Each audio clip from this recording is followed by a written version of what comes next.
and welcome to Connect to Love here on PRN-FM, where every week is a journey of discovery into the many facets of our connection to love, oneness, and the human spirit. I'm Lisa LeRose, and I'm joined by the incredible Michael J. Russ, and I'm so excited, Michael, because every week you and I create this beautiful space where we just connect and we bring forth this essence of loving kindness, and I couldn't think of anybody kinder than you, so I want to say welcome you and see how you're doing today. It's awesome. It is a wonderful symphony we keep working on, isn't it? The next stanza, let's just say that, of our symphony, our beautiful symphony of Connect to Love. Before we get started, though, I do want to say, according to you, we have some new listeners from South Korea, Singapore, UAE, and Australia, and I just want to say thank you so much for tuning in, and we hope you share this with others who can also use a positive message in this day and age. It's a beautiful day. I just got done playing with the hose, with the water, with little boy Corgi, and I'm just, the weather has cooled off from the heat, and I'm actually thinking about playing golf on Saturday, which is as hot as it's been. I haven't had any interest. So it's a little bit better. Then I'll take 3-4 days off and take it in stride. I'm loving life. It's an amazing adventure. The journey from the time I get up to the time I go to bed and even throughout the night as I'm sleeping is amazing. Attempting to wrap my entire life around the central theme of love. It's really takes some intention and effort to do that with all of the outside influences that I know we all happen to be bombarded by on a daily basis. People saying things going on, and if you tap in the news at all, which we do not suggest, your mood can be altered in fractions of a second because we're preconditioned to actually respond in negative ways to things that we experience, that we're exposed to, and we have to break those patterns. We have to break those patterns and connect to love within ourselves and in everything that we do. Find the love in everything, and think and act from it, and your whole life will change. It takes, again, a little intention, a little effort, but beyond that, hey, it's really rewarding. Let's put it that way. Really, really rewarding.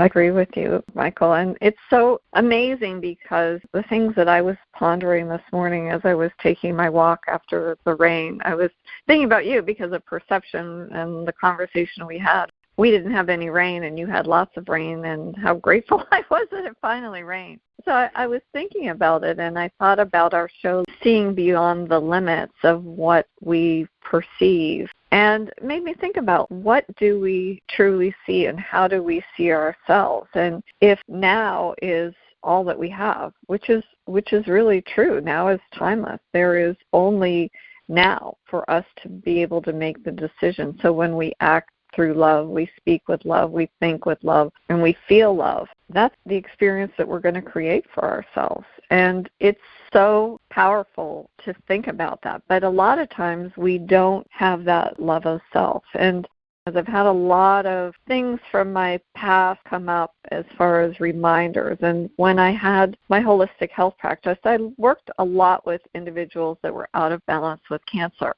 And one of the things that I found that was really difficult was for those individuals to actually see themselves from a loving space. They saw and they defined themselves oftentimes by their illness. And I would often encourage them to look in front of the mirror and to repeat, I see a strong, healthy, vibrant young man or woman, whatever the case may be. Because the more and more that you practice that, the more it becomes the story that you're living. And I thought about, and I apologize because I can't remember, there was a Saturday Night Live skit about a gentleman who would sit in front of his mirror, and he would say, I like myself, I love myself. Do you remember that?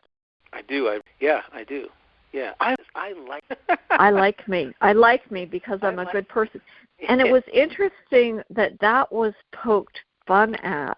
But it was such an empowering thing to do.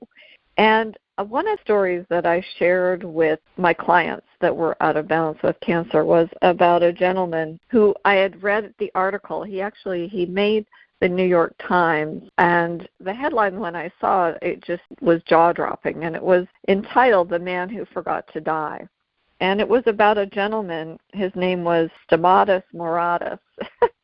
And I'm probably really not doing his name justice, but what was so interesting about him was in 1970, he was diagnosed with lung cancer, and he was given 6 to 9 months to live, and he lived in the United States at the time, and he was an immigrant who came to this country, and he thought, oh my gosh, funerals are really expensive. I'm going to pack my bags. I'm going to go back to where he was from. And he went to this little island, and he visited with family. He enjoyed good food, and he started to garden. Well, the reason that he made the New York Times was as he got busy with life and he started really loving who he was and the environment that he was in, he literally forgot to die. He didn't pass away until 2013, and it was really reconnecting with those that he loved. And you want to talk about the power of love.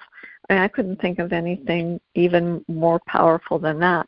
But it goes back to acting, speaking, thinking, and feeling so that you can experience a different reality.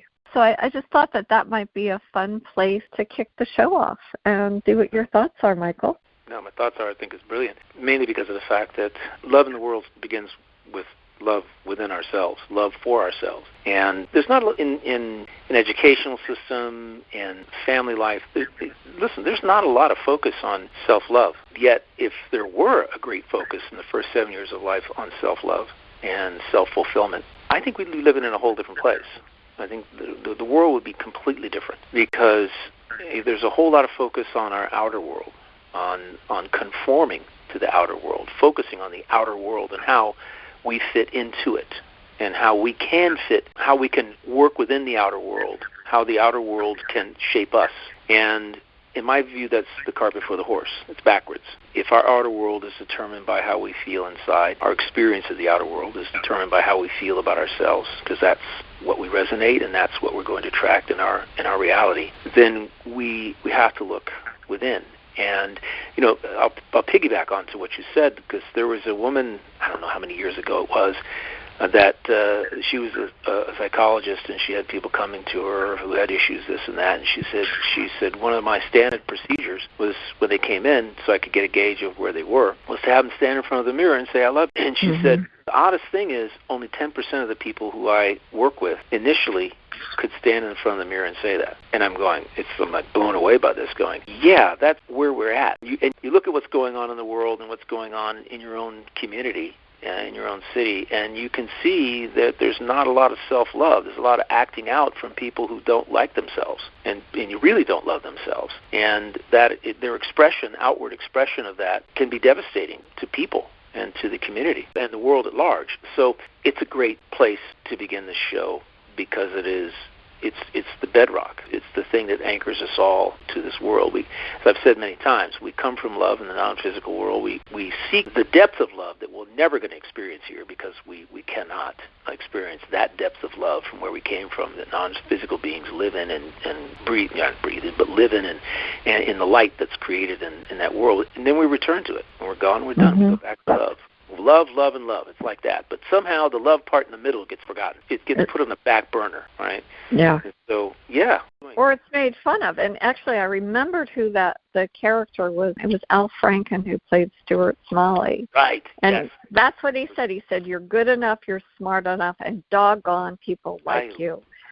And people like you. And I like and people like you. And I like me. And I like me. But isn't it interesting that was actually made fun of? And I wonder if that inner critic, that societal conditioning, was really sort of speaking to what was going on at that time, that it was not okay to really like yourself or to affirm.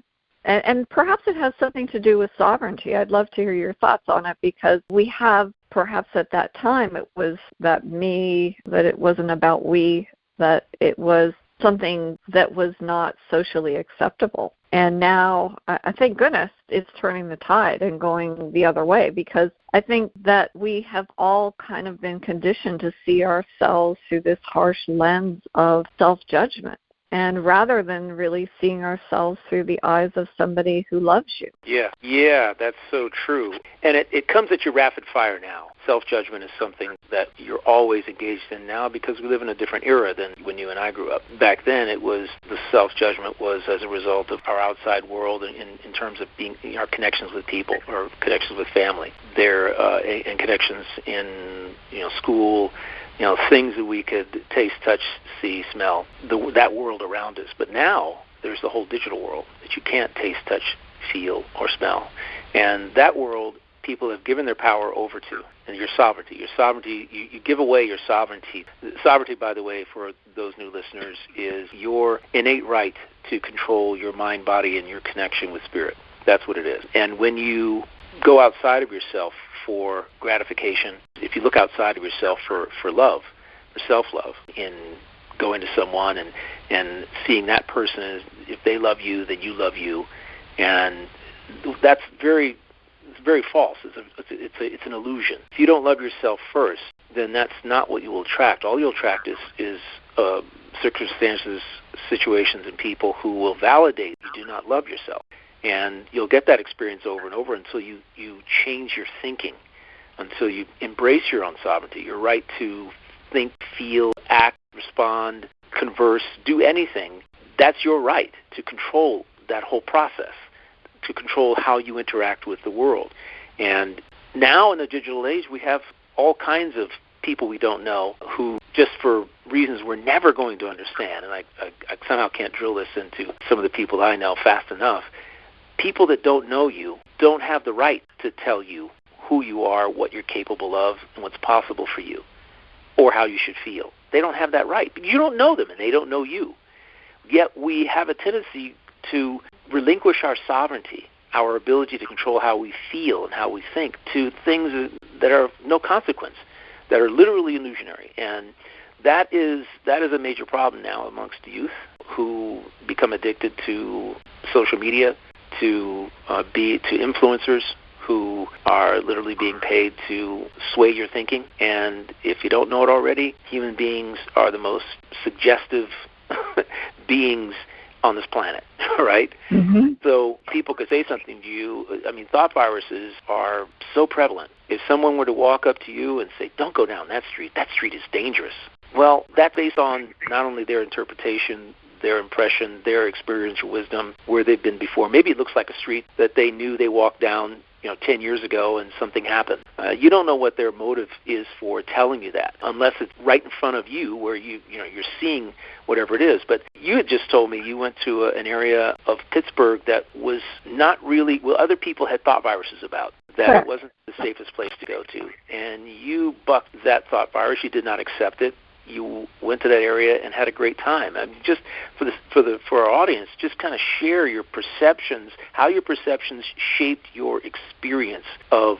It was a couple days ago. This past weekend. Yeah, on Friday, I got invited to an album drop, and it was absolutely spectacular. It was in such an amazing creative space. It's in a community that I would say that it's looking to regenerate and be revitalized. And fortunately, it has a perception about it. And this particular gentleman put in a coffee shop, and everything has been created in that space. It's an amazing space. But I went there by myself. I parked my car. I got out, went in, and I walked down the stairs. And it was a windy staircase, so the only thing that people could see of me were my shoes coming down this winding staircase, and I couldn't see who was down at the bottom of the stairs, so I had no idea what I was walking into. I could hear music, and I could see, it was sort of like, it was a big mystery. But when I walked down to the bottom of the stairs, I saw all of these. First, I saw my friend Blake, who invited me to the event. I saw the young man that was the artist, and lots of people celebrating. And it was interesting because there was two people playing chess, which I've was very surprised to see at the gathering like that, and lots of warm, welcoming, smiling faces. And really, the only person I knew was Blake, and it turned out that the young man whose album dropped, he is actually best friends with my next door neighbor. So what a small world. But I had such a wonderful time. I don't normally drink alcohol, but because it's a distillery, I wanted to have some of the pennant punch, and boy did it pack a punch. But I sorority sipped it all evening. But it was nice. It was really fantastic. I connected with so many fantastic individuals, and the one gentleman, I said to him, I said, I'd love to have you on the show, because he said his perception, he's African American, and his vision is to create less division amongst the communities. He grew up in that community, and he's working towards those efforts. And it was fantastic to have a conversation with him, speaking about the perception from that perspective, as opposed to some of the other, I guess, biases. And I think that they were pleasantly surprised by whatever they thought that I was, coming from the other part of the city that I came from. But it was absolutely delightful. I enjoyed it immeasurably. I did. I enjoyed it. The magic in what you're talking about for our audience, the magic is there were no preconceived ideas of the place, of the people, of the part of town. There were no preconceived ideas about anything, and it was just you go open-minded, you go with a big heart, lots of love, and when you're radiating love, that's what you're going to get back. That is the point here, that the perception is that you're a loving being, you're going to meet other loving beings in a great environment. You didn't know exactly what to expect, but you knew it would be something really interesting, and that's where your experience of the reality is what you created. Now, if you'd gone in a fearful state, and that would have, in a doubtful state, maybe I should or shouldn't be here. Should I, who's that? Should I talk to that person? Should I, you might as well be wearing a sandwich board around, front and back, or have across your forehead printed, I'm afraid, validate my feelings, validate my perceptions, and that's exactly what you're going to get, is people who will validate it. It's like somebody who walks into a room with you can sense they have a chip on their shoulder. Their perception is that they're better than everybody else, and you can sense it. You don't have to say anything. Their way that they carry themselves, the energy field that reaches out, 9 feet from you, is literally spreading this energy of condescension, Right. And I'm better than you, and I don't love this, and I'm here for everything for me. And you can tell that right away. But the whole idea of literally seeing yourself in a positive light, you'd think would be easy. It can be, if that's the perception that you have. However, there's a lot of preconditioning, a lot of thought viruses that parents spread, peers spread, children spread, your sibling, and people you respect in life, they've shared comments that have turned into thought viruses for you. So you're operating as if you're walking down the road with all these balls and chains linked to yourself on your arms and legs, and they're holding you back, preventing you from experiencing the true nature of who you are as a soul in human form. That's really it.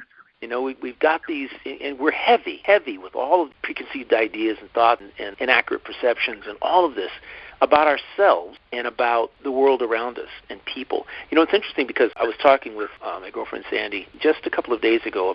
It was after a Botox commercial, and I'm looking at the model in this Botox commercial, and none of them are older than 35. None of them. I'm like, it's a wild guess. It probably could have been between 25 and 35. I've actually witnessed Botox parties where someone who's probably 26 has got a license to dispense Botox and comes in and does these parties. They have girls her own age. That's awful. Oh yeah, late 20s, and they're all about trying to numb the wrinkles on their face because none of them feel good about themselves, right? They're trying to make themselves feel different, look different. And I was looking around. I didn't say anything because it's not my place to be judgmental about other people. However, this is the kind of thing that goes on. It's a reality, right? Now, where does that come from? You're absolutely right, Michael. You hit the nail right on the head. And there is such a powerful inner critic that feels shame, I think, for women, that there is these imperfections. And I don't know if you remember, I don't really watch TV, but there was a series of Dove commercials that were out, I don't know, probably maybe 10 years ago. And they were absolutely fabulous. And they were about women specifically being their harshest beauty critics. So I'm not shocked that there are these parties. It's not my bag. Thank you. No, it wouldn't be yours.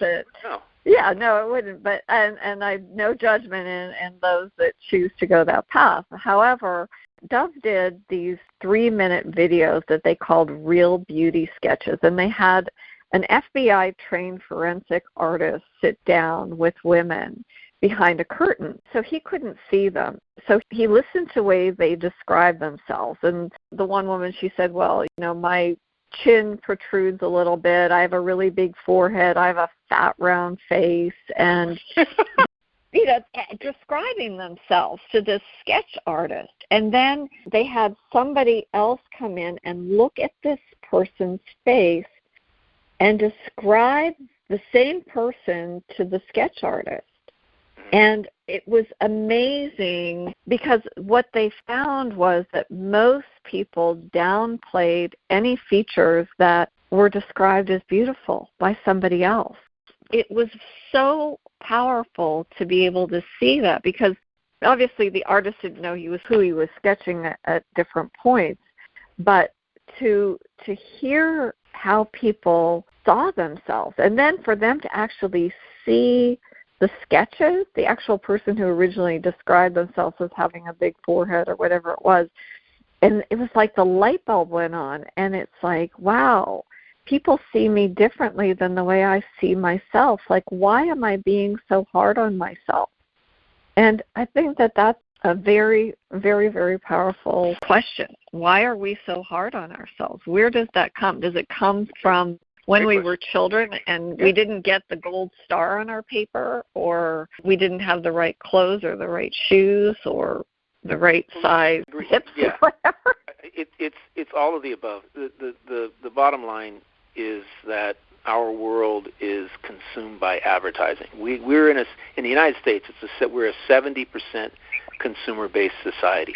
The only way that they get you to be interested in what it is that they have, I don't care what it is if they get you in a mental state of lack. So think about this with regard to beauty products, and it's a multi-billion-dollar industry all over the world. And how do you sell somebody something? You have to, if you've got a face cream, you've got to convince the person that you're attempting to market this cream to that their face needs this thing that you have, so that you have to downplay and point out and make them feel bad about themselves so that they will feel good when they buy your product. That's where a lot of that, if you get just drilled into your head, consciously and subconsciously, every single day for 18 years till you graduate from high school, you are literally going to have one of the worst self-images, because it's compounded. It's everywhere. It's on YouTube. It's on Instagram. It's on all the digital media. It's on television. It's on the radio. It's everywhere, right? I see this Plexiderm commercial that they just drill over and over and over again. Sometimes you might be watching a program and see the Plexiderm commercial 3 times. I mean, they literally know how to bang that thing out there.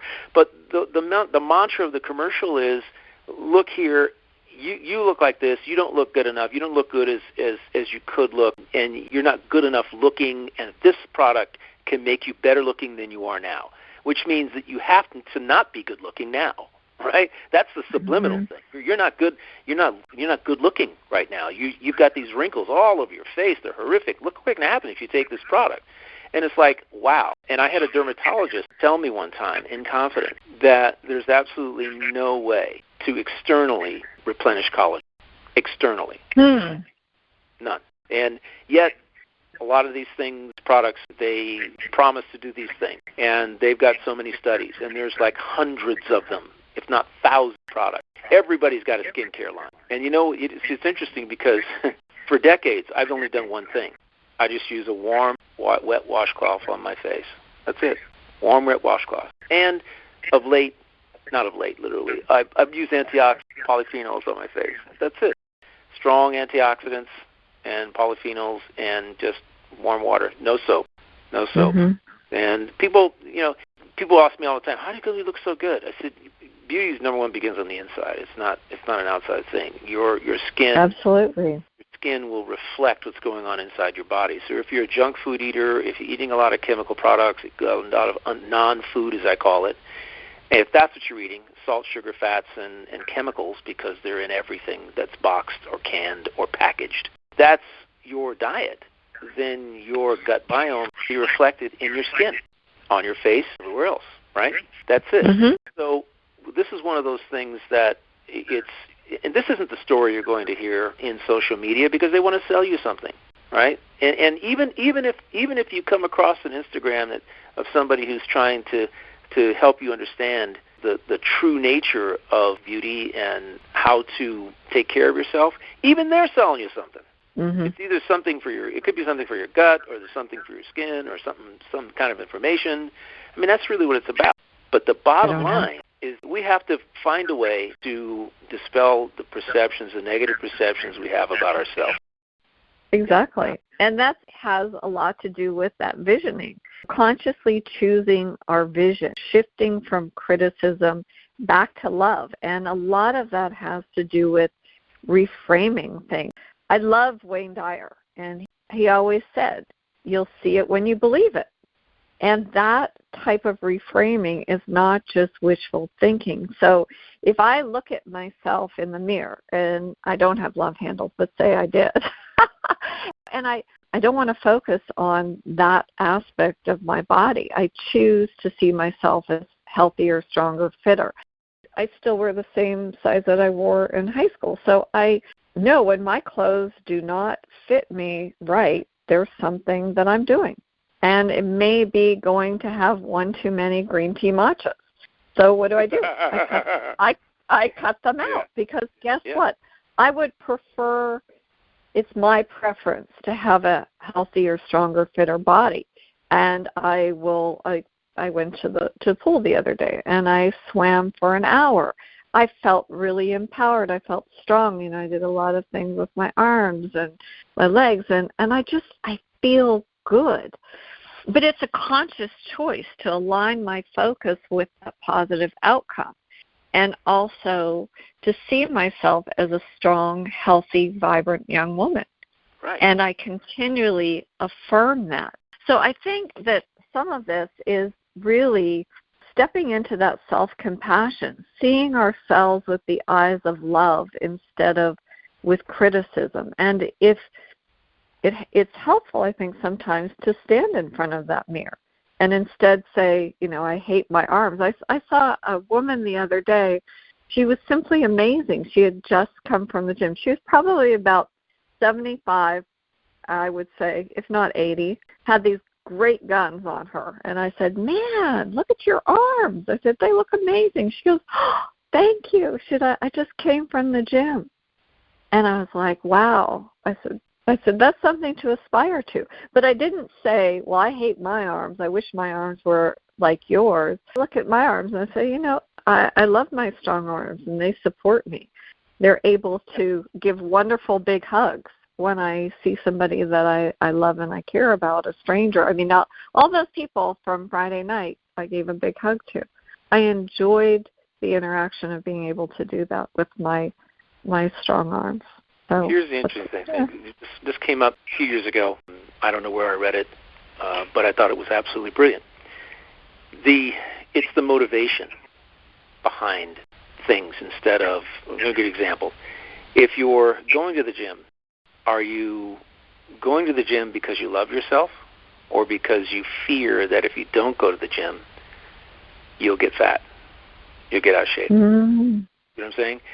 The motivation behind it, the intention, okay, combined with motivation, is going to have a much different effect on your body, because your mind understands the emotion. That's what you're playing. Is it fear? Is it doubt? Is it hating of yourself? And because there are people, I know people who are afraid to not go to the gym because they think they'll get fat, right? And what I'm saying is that if you look in the mirror and you're putting on makeup, or you're putting on face creams, or you're doing whatever it is, what is the underlying motivation of why you're doing it? Right. It's more important to know that.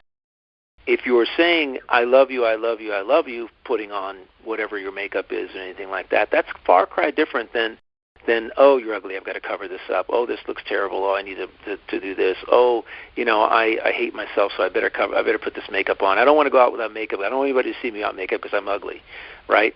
And it's interesting, and I use my girlfriend as an example because she rarely, if ever, wears makeup. Rarely. And I love it. She's not hung up on makeup. She's as old as I am, yet, or as young as I am. As young as you are. I was going to say, please. Yeah. But I'm getting younger every day. Yeah, I know.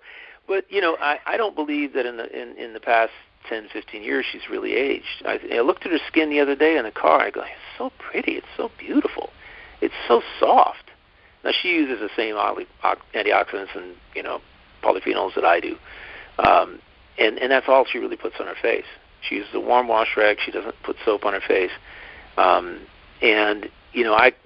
don't know. Is she telling me exactly everything about how she feels about herself? No, and I don't insist on her doing it.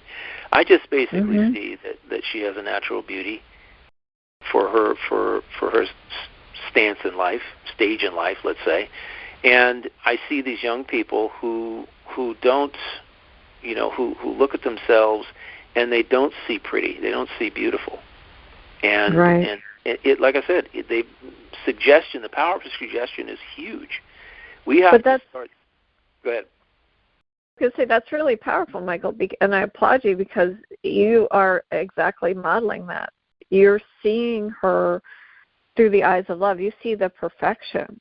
You're not looking for any imperfection. So I just wanted to just say that. It's beautiful. Thank you. I appreciate that. But I think about this.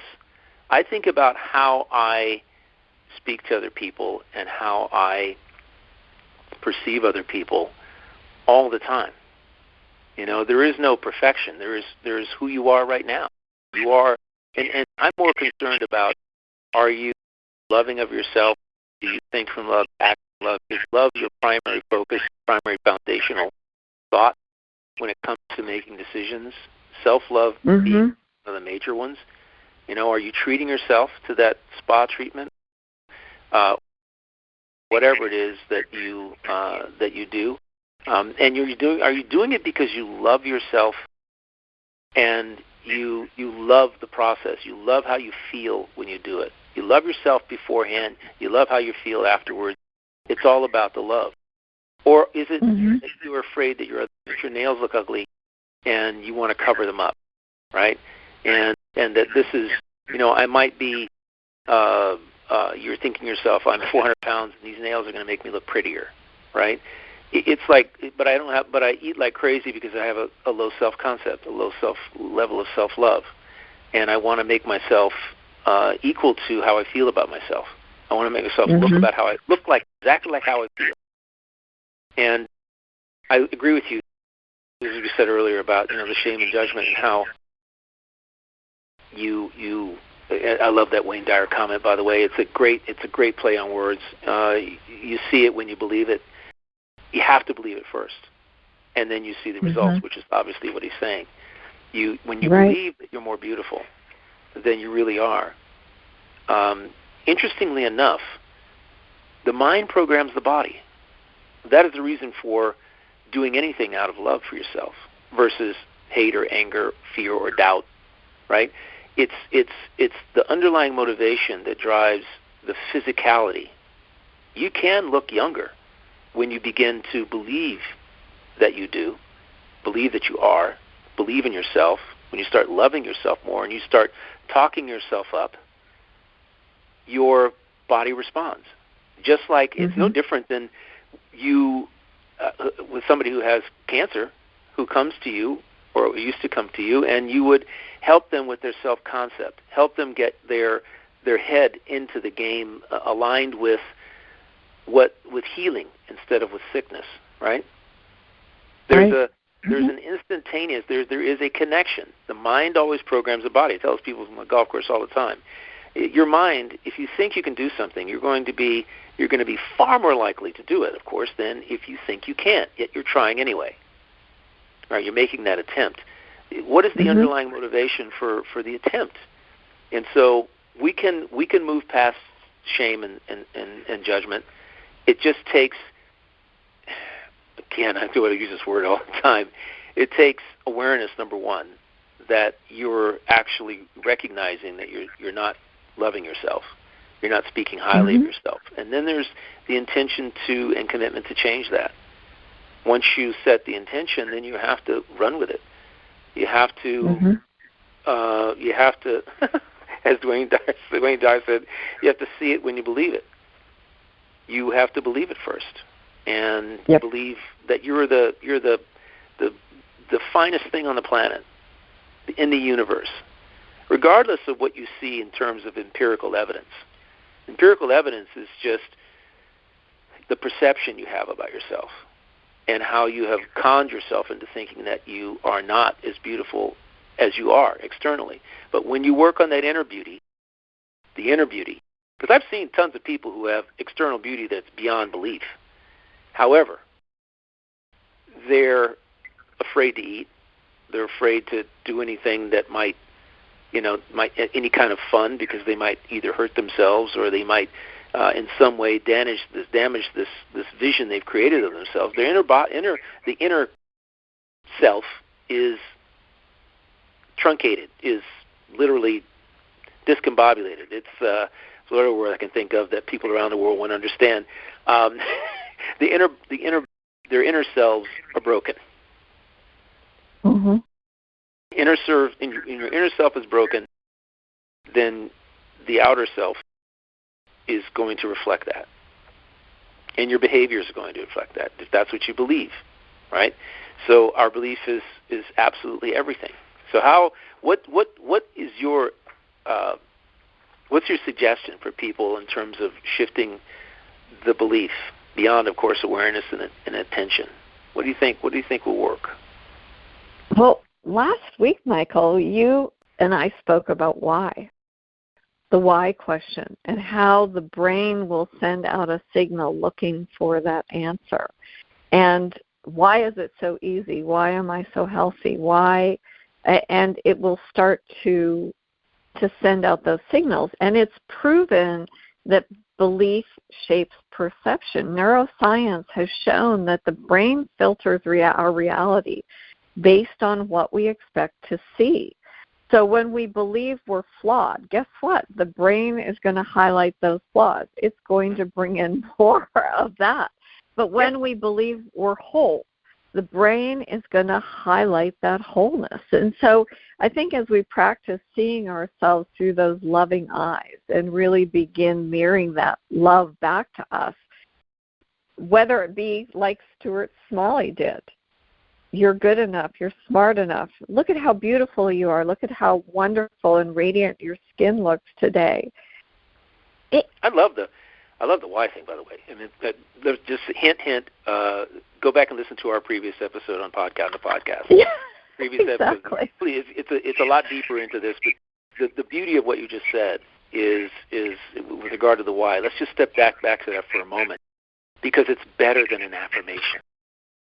Mm-hmm. You say I used to listen. I'm of the mind that I am are the two most powerful words you can use, and now I'm starting to believe that that's not the case. It may be like it's kicked down a notch, because framing everything with regard to your belief is more important, because it's like this. It's putting the horse in front of the cart, right? So why am I so darn gorgeous? Why am I so beautiful? Why is my skin so soft and plump and lovely? You know, why does my body look so amazing? You know, those kinds of questions, they evoke, of course, from your higher self and others, the impetus to work on the how. It takes you away from the how and puts you in the it's right now. You're looking in the mirror and you're going, wow, why is it so easy to love me? to love myself. Mm-hmm. Why is it so easy? You know, it's not. There's no how do I get to love myself. There's no question about whether you love yourself. It's already there. You already love yourself. Just you're framing the question in a different way. Why is it so easy to love myself? Why is it so easy to look this good? You start saying that to yourself every day, whether you're clothed or not, clothed or butt naked. Why is it so easy for me to look so great? And it's not a lie. It's just you basically stating what you know in your heart you are, which is a beautiful person. And now let the universe, your higher self, your angels, guides, whatever, figure out. Your mind will work with your body to make what you believe to be so. Mm-hmm. You know, it's interesting. So true. Yeah, it is true. When I play golf this weekend, by the way, I'm going to be using that a lot. Why is it so easy? Why is it so easy to make this putt? Why is it so easy to do this? Why is it? Because it just takes all that negativity and just sidelines it. Mm-hmm. Now you're like factually creating in that moment exactly what you want, what you desire most.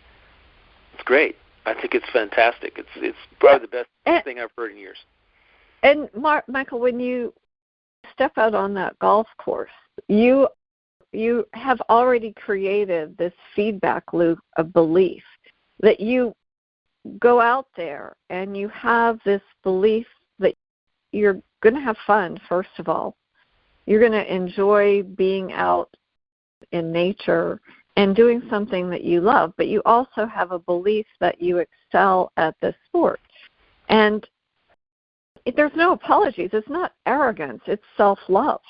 And I think that as you start to believe it, you can't help but have that be reflected in your physical world, in that own self-perception. So as you're asking those why questions, you are seeing those results on the golf course. You are seeing those results in your interactions.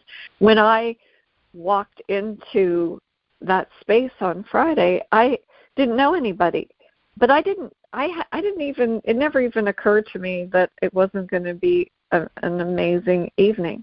I just was excited to be invited and included. And I had no preconceptions about the neighborhood. It wasn't until the next day when somebody said, well, I can't believe you went there. I'm like, why not? Why not? It was wonderful. I said I was.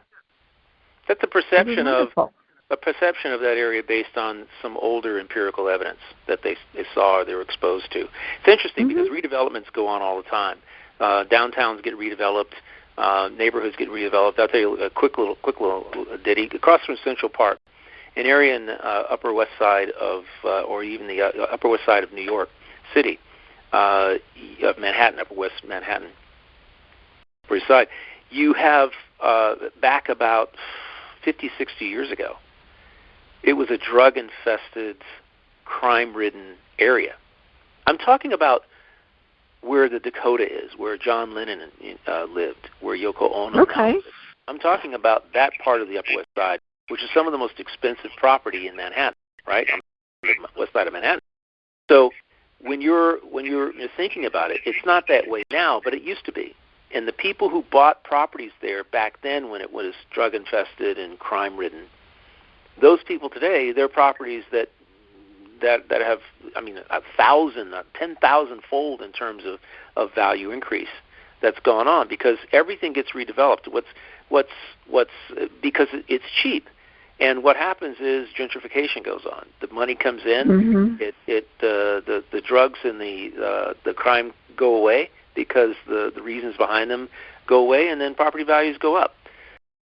So really, and you know, and I know, you bought real estate decades ago, and what did you do? You looked for the worst house on the street. You looked for the house. The best house the worst house on a good street. On a good street. Exactly, I did. Yeah, the one that you looked for the ugly duckling, one that nobody took care of, and you saw the value in it. You saw the core value and the beauty of it and what it could become. And regardless of what happened to the neighborhood, right? And sometimes neighborhoods go the other way. But the issue is, I was thinking about this, that life is a solo journey, and sovereignty, to get back to that point for a second, is deeply connected to how you feel about yourself and your strength, your ability to counter the forces outside of you that who don't know you and don't understand you and never will, that the counter message that comes back to you. The question of why is not something that you're out there just blurting out to everybody that you know. That is not what it's about. It's in your mind you're thinking, why is this so easy to do this? Why is it so easy to be like this? You're thinking it. Because once you vocalize it to other people, I don't care who it is, your best friend, your mom, your dad, your whatever, your peers at school, as soon as you vocalize it, you invite other people's inadequacies to be thrown at you. In other words, they will comment about you via a motivation you'll never be able to understand, right? If they don't feel good about themselves, the first thing they're going to want to do is tear you down. Asking why you look so good and why you love yourself, why is it so easy to love yourself so much, is not a public question. As somebody said, it's the same thing when you have a great idea, don't tell anybody. Because the first thing they're going to want to do is tell you all the things that can go wrong and how you'll never be able to do it, right? And then you'll just throw it in the trash. And it could be the best idea, sliced bread, right? So this is a solo journey. When I'm on the golf course, I don't say, why is it so easy to make this putt to everybody I'm playing with, right? It's my thing, right? And sovereignty is about being able to not have anything outside of you dictate what you think and how you feel and how you act. That's the strength of sovereignty. It's something that we need to drill home, because it's one of the biggest issues, the biggest challenges that people have in life, is they're listening and letting other people dictate who they are and how they feel and what they should be doing in terms of action, right? Mm-hmm. I just saw a really great interview, and I've got to find it again because it was so powerful, with Rick Rubin, and the interviewer was asking him about changing different things that once he worked on something, and he said, I don't make changes. He said, I'm not doing this for somebody else. He said, I create my art for me, to make myself happy. He said, I'm not looking for external validation. It doesn't matter to me whether anybody else likes what I do. If I like it, I'm happy. And I found that so powerful. And I thought about that, Michael, and it goes back to, seeing life through your own eyes. What makes you happy? That's self-love. What makes me happy? So I think when you begin to take a look at life itself, at the world, at others, and we consciously choose to see the good, even consciously choose to see the beauty in ourselves and look through the eyes of loving kindness, that's what's going to appear in our visual field. We're going to be able to see this perfect world because we've cultivated that inner vision, and that's how we're perceiving our reality. And why was it so easy for me to see myself through the eyes of love? I mean, that's my new mantra. I love that. Why is it so easy to see myself through the eyes of love? Why is it so easy for me to think and act from love for myself? Why is it? It should be very easy to say no to things that innately are not good for you. They don't resonate with you. Right? They're not fun for you. They don't bring you joy. You're not excited or passionate about this thing you're about to say yes to. Because you're doing it not for yourself, you're doing it for someone else. You got to start doing things for you. What does your heart desire? Someone asked me just recently this week. What does your heart desire? What does your heart desire? Not what somebody else's.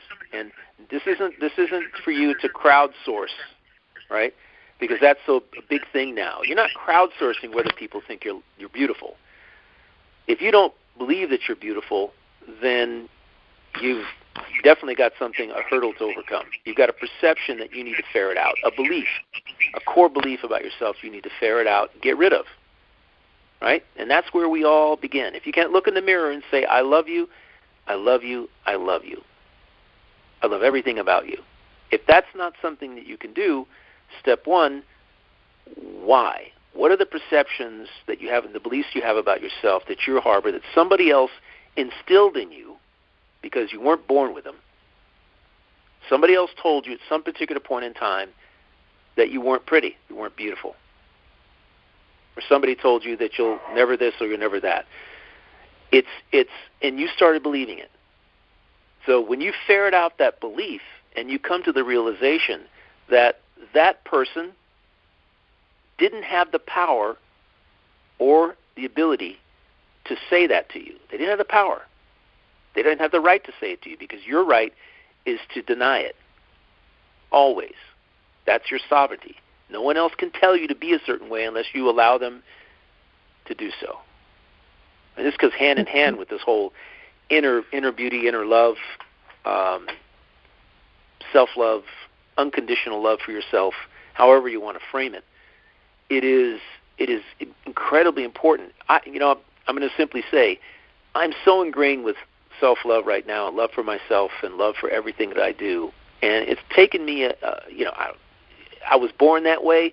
Then, we went all over the world, and things happen. You experience things, and it takes a lot of fortitude to maintain your own sovereignty. It does, and sometimes you end up losing it while you're in school, while you're engaging with other people, and sometimes you're in a job that you don't like, that you're not passionate about. You can fall into that trap. You can look for escapism, and escapism isn't always the best thing, because sometimes that escapism can also not be good for you, because it's not really what the motivation behind it is. Escaping, not something you're passionate about. Not something that you're impassioned by, not something you're fully excited about, but you're just doing it because it's different than what you don't like. And so for me, I know I am constantly in even more now than even 3 years ago, in a self-love, self-kindness, self-compassion. I have all these things for myself now, and it's about, hey, is this fun or not? Would this be fun for me? Would I enjoy this? Would I be excited by this? And if the answer is no, let's find something that I will. Don't want to go to that restaurant because I'm not excited about it, right? It doesn't matter if you like it. Let's find something that we're both excited about if you're in a relationship. Life is too short not to love yourself. It's not, in my view. Yeah, because everything stems from... As Glenn Brooks would say, yep, our lives are precious. Enjoy them. They are. Exactly. It is. It's so true. And I really applaud you, Michael, because it takes a lot to be a sovereign being, and to understand that as you start to look below the layers of judgment and let those go, that you are whole and radiant and just an amazing being. And actually, that's what I posted today. You are amazing. And that was what I posted on Instagram, because I want people to know how amazing that they are. And in case nobody told you today, you are incredible. Yeah. And you have to, and that's it's a positive inference. One of those things that, I would hope that people would, when they see that they would closely examine their thoughts and feelings and perceptions about themselves.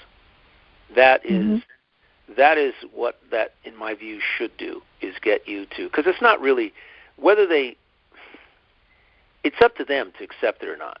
And I hope that they do. I hope that it causes them to examine their own, whether they love themselves that much, to agree with you, to concur with you. That's really the most important thing. And people are going to tell you you're fantastic all day long. It's a function of whether you believe it and think and act from it. That's really it's really important. We can't influence anybody. We can stand as examples, but we're not going to change anybody who's listening to this program. It's up to them to change and transform and evolve themselves. And according to Bashar, you're evolving every second, every split second. You're not the person you were a second ago. No, there's no way we could be, for sure. Exactly. And I told somebody that the other day. That's the next golf video I'm making, is that, if you're thinking you're that golfer from last week, I got news for you. You're not that golfer you were even 10 minutes ago. People are thinking, I played terrible last time. My game was really bad. And I'm going like, well, you're not that person anymore. You're way beyond that person. Gosh, it's like... That's fantastic. You're not that person. Who are you talking about? The person you thought was in the mirror. I get a truth here. When I was in high school, I was 135 pounds. You were thin. Tall, skinny. I was a 6 foot, 135-pound person, right? I played soccer. I got in shape really quickly because my hormones were raging, right? I got a lot of testosterone, so I got a six-pack in about 2 weeks, that kind of thing.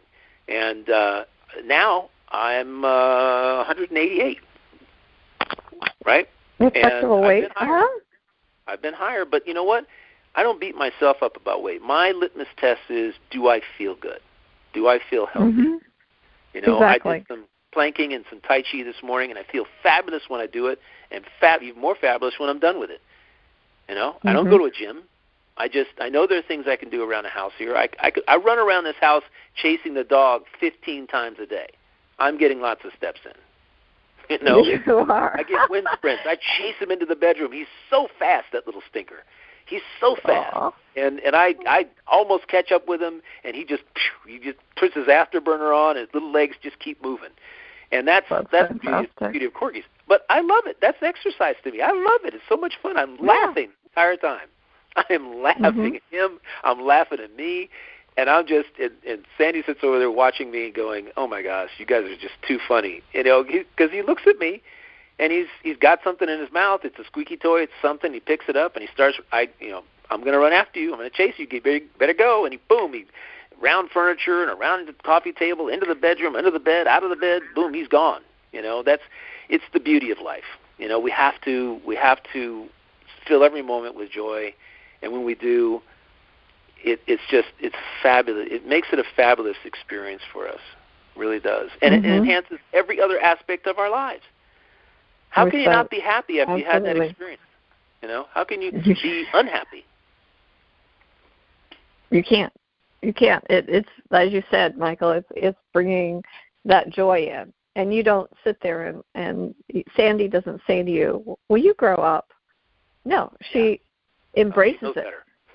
She knows better. Well, but she sees you through the eyes of love, and she sees that your actions with Cobalt are loving, and that's. It's bringing that joy in, and you'll look back 20 years from now and say, why did I have so much fun?